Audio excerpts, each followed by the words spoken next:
A lot of my work references languages of ornament and pattern, so decorative motifs that have a kind of historical reference point.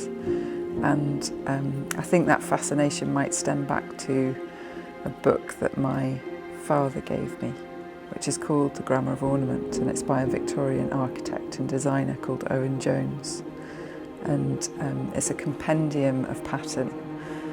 And I used to sit as a little girl and trace the patterns with my fingers, and you know, there are pages and motifs that are really familiar to me because they've been with me for a long time.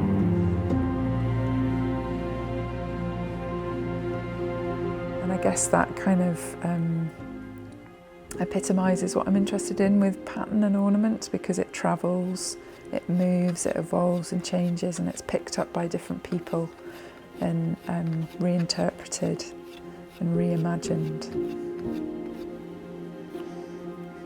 So these are little bowl forms that I have press moulded. So I've had a sheet of clay that I've pushed into a plaster mould, and they've been drying in the mould and then drying under that plastic till they get to a stage which is called leather hard.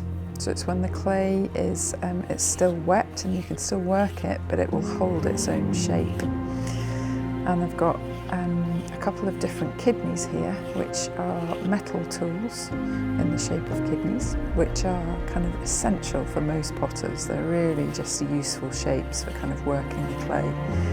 And I'm using a serrated kidney to start to scrape the surface of the clay, and this is the first process of refining the shape.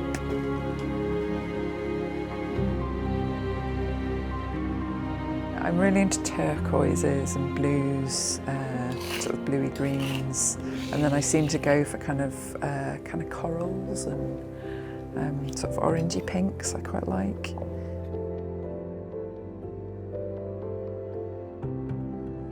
We've kind of landed on a photo that I took of a beach up in Orkney, which is somewhere we go quite a lot because that's where Mervyn's from.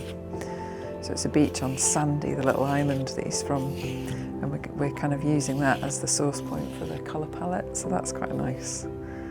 It's got quite a kind of, well, very Scottish feel to it.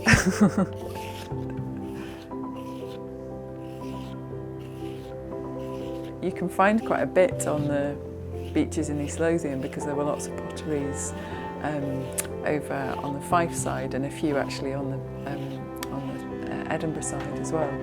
So yeah, I've got little bowls at home that are full of little shards of sea-worn pottery that will have been made in potteries along the Firth of Forth.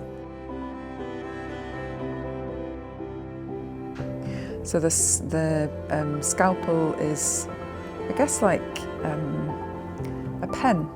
So I'm inscribing lines, I'm drawing lines into the surface of the clay.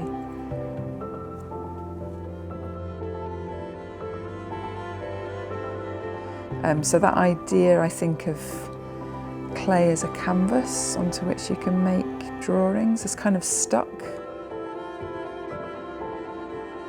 I think I like the kind of calmness and meditative nature of the process, and if you speak to my parents, they will tell you that I've always kind of created small, detailed little drawings right from when I was a child. So I think it's kind of an innate